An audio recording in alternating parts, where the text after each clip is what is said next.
Thanks for stopping by Casks-n-Que or Whiskey and Barbecue Meat. I'm your host, Justin Lloyd, and today we're going to make some brisket pastrami. Stick around. Here is a USDA prime brisket. This brisket weighs just a tad over 13 pounds, untrimmed. Let's get it out of the cryovac. Let's pat it dry.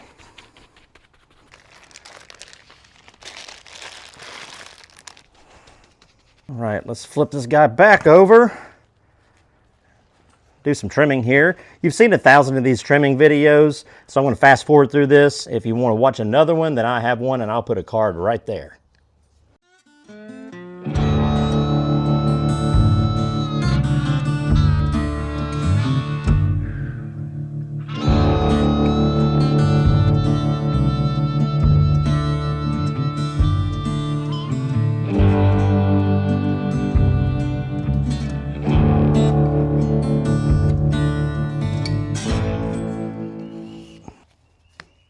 There's some good marbling in that flat. This is going to be a good brisket. Corner rounded off. Looks pretty good to me. This is a thin part right here. That's just going to burn, so we'll round that off too. All right, I'd say that's a properly trimmed brisket. Let me get some, there's some hard fat there I want to get rid of actually.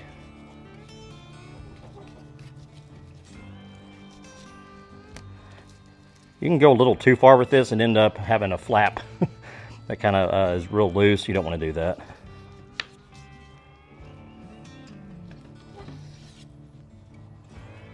And you can save all this. This is great for burger grind, or if you want to make sausages. I just want this real aerodynamic. Let's go ahead and save our trimmings. We'll make something with this later. I don't know what. Maybe some tallow. Maybe some burgers, sausages, who knows. Now this brisket weighs about 10 pounds, so let's make up our cure. Ooh. All right, the next thing we're gonna need is just some mixed pickling spice. Now sure, you can make your own, but it's a lot of work and it's really more expensive than just buying it all together. So this includes mustard seed, cinnamon, ginger, bay leaves, red pepper, caraway, allspice, coriander, black pepper, and clove. Next, you're going to need curing salt. Be sure and buy curing salt, not just regular salt. And a big old pot. Dang pollen, this time of year drives me crazy. We're going to fire up the old Blaze gas grill.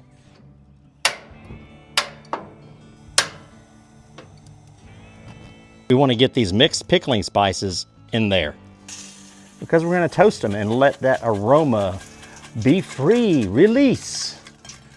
It helps some of the oils kind of get out of these seeds and whatnot and just creates a more fragrant spice. Lego. It's kind of an idea of what it looks like. Yum. All right, we're just gonna put it on the grill, let it get nice and toasty for a minute. Won't take very long. Within a couple minutes, you'll notice the fragrance and it's just phenomenal. It smells amazing. It releases all those oils and really all those flavors just mixed together. It's fantastic.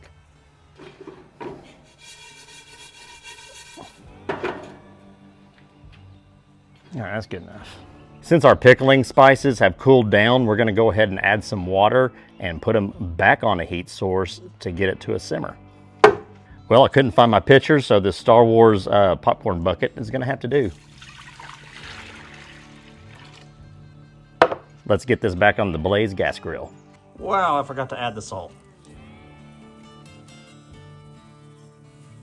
And I also forgot brown sugar. And we also need about 2 teaspoons of curing salt. It's the most important part, which I forgot to include in the brine here. 1, 2. Generally speaking, you just need about 1 teaspoon for 5 pounds of brisket. So the brine is simmering nicely, so let's go ahead and cool it down for a bit. We have our meat tub. We're gonna put the brisket in that. Okay, this is still a little warm. Hot, actually.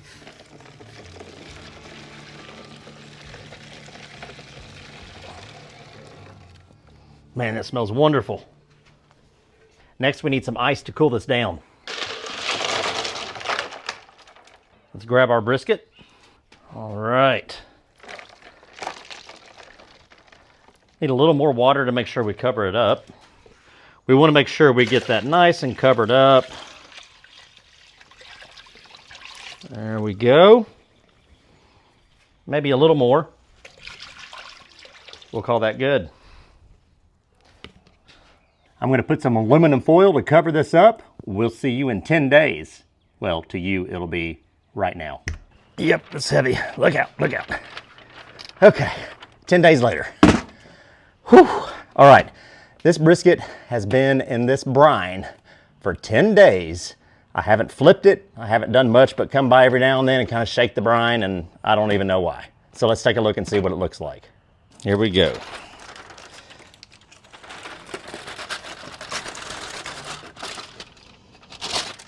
Smells good. Oh man, smells really good. It's really heavy. As you can see there, very salty, has coriander on it. We got to wash this thing off for sure. But the color, let me turn it around so you can see. Kind of like when you marinate anything, the color kind of goes away. So let's go ahead and get this washed off. The rub we're going to use today is just all 16 mesh ground black pepper. We don't need anything with any salt. This has been sitting in a salt brine for 10 days. So let's get it rubbed.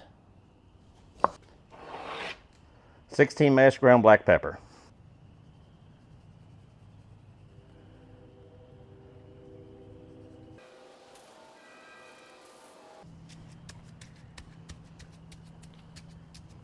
Don't forget the sides. Flip her over. Nice even application.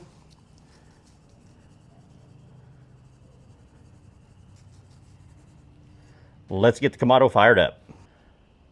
And as usual, we still have some coals left over from our last cook, which was actually last night. So let's knock off some ashes and add some more charcoal.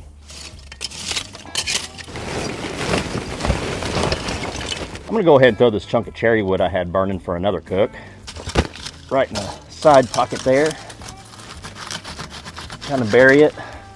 And you know the drill. We're gonna get lit with some Burn Fire Starter Company fire starters. These things are great for campfires, collecting pollen. There we go. And any other thing you want to burn. Don't get any bad ideas. Easy.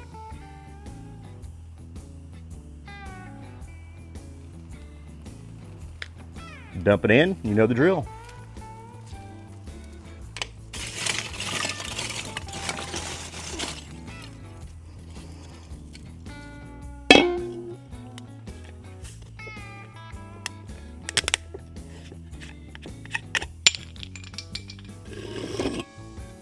Real quick, guys, while this is heating up, I want to give you an example of what dirty smoke looks like. Thick, billowy, that's not what you want right there, okay? We're looking for a thin blue smoke, almost transparent at times. All right, so our smoker is up to 225 degrees. We're gonna let this guy sit on the smoker all night. It's gonna be a long one. I'm gonna come out and check the internal temp periodically. But really, it's kind of a set it and forget it type of deal tonight. I might come out and hit it with some spritz every now and then just to make sure the edges don't crisp up too much. So let's go ahead and get this guy on the smoker. Like I said earlier, we're gonna do this, we're gonna cook this fat side down. Just like so. I'm gonna go ahead and put a probe just to monitor the temps right in the middle of the brisket, right between the flat and the point. And not much else to it. We're just gonna let it rock and roll all night. Okay guys, it is 6 in the morning. Let's take a look.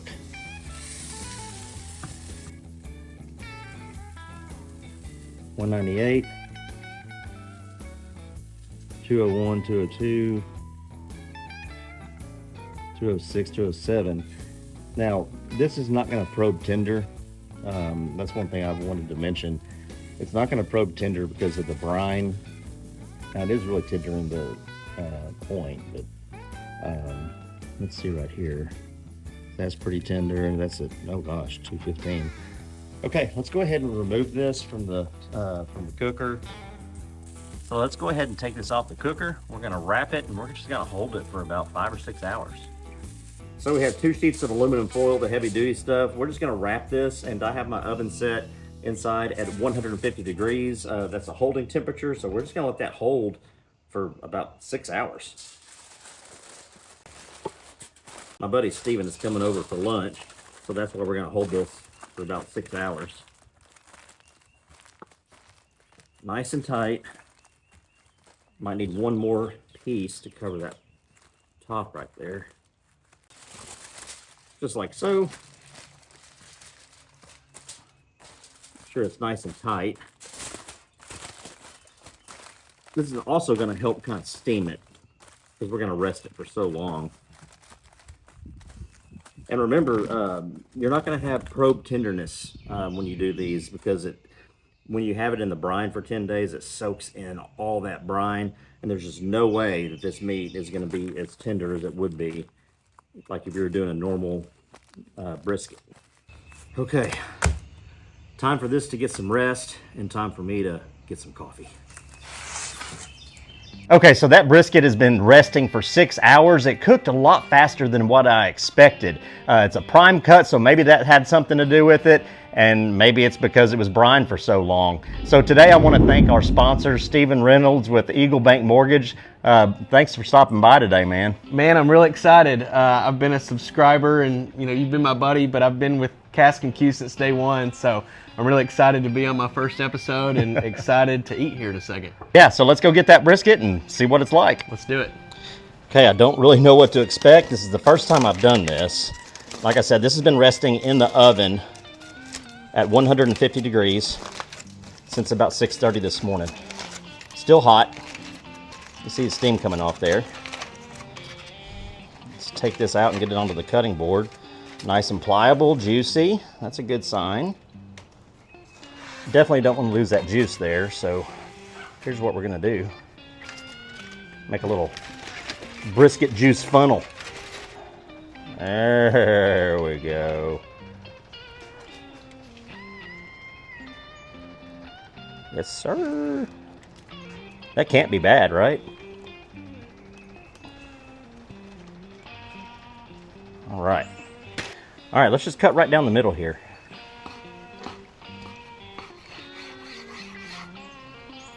See what we got. Oh, buddy. Does that look like pastrami, or does that look like pastrami? See how red that is? See how juicy it is? I think we nailed it. I do want to get into this flat though, just for full transparency and see how we did. The end cut I know is going to be a little tougher than the point, but oh my gosh. Dude, that still looks amazing. What do you think, Sleepy Steve? Looks great. Yeah. Smells like pastrami. Let's go ahead and get a bite. And this is the lean. Off camera, Steven's taking a little nugget. Let us know what you think. Come back on camera, don't be shy. All right, let's taste it. It's delicious. That is good, and that's the lean. And that's really good. Let's slice it up and make a sandwich. All right, so that's what we got on the point end. Looks phenomenal. I'm gonna go ahead and do the lean here. Real thin slices. As thin as you can make them. Like if you've ever watched any of those Cat's Deli, you know, the famous deli in New York. If you ever watched any of those videos, man, those guys are fantastic. I mean, they're fast. They have a fork in there and they're just whack, whack, whack, whack, whack. That's the official noise that it makes. So look, here's what we got on the lean. Nice and floppy. It's got that great color. I mean, that looks really, really good. I'm happy with this. Okay, we'll leave this part alone. Just let that sit in the juice over there. I'm gonna go ahead and make some slices from the point. This is gonna be a little pitmaster treat here.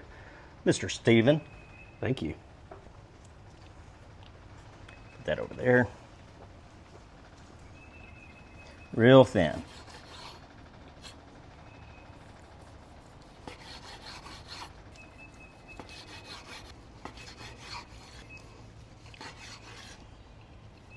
My goodness, that's good. Pretty tasty, isn't it? Yeah. I like that pepper. I do too. That's all I use to rub it, is pepper. That's it.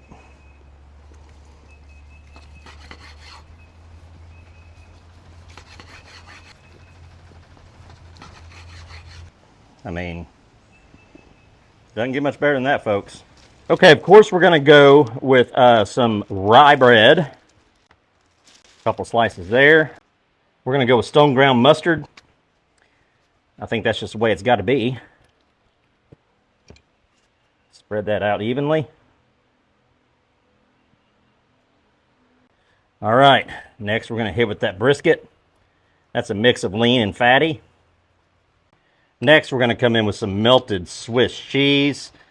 I probably didn't melt it quite enough, but let's go.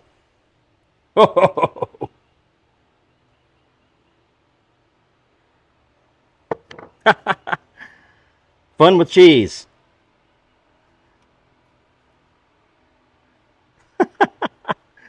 Oh, that's funny. Let's get another scoop. You don't often say, let's get a scoop of cheese. That's what we're doing. Oh, man. I got my buddy Steven in the background. He's helping with the camera.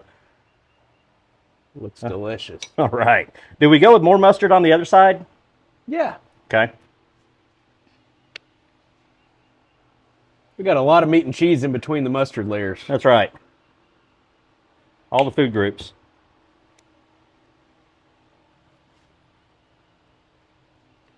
Make sure to spread that out pretty evenly.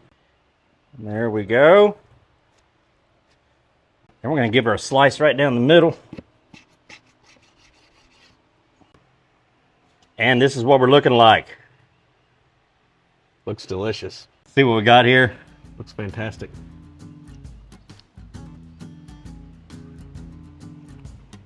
Oh, yeah.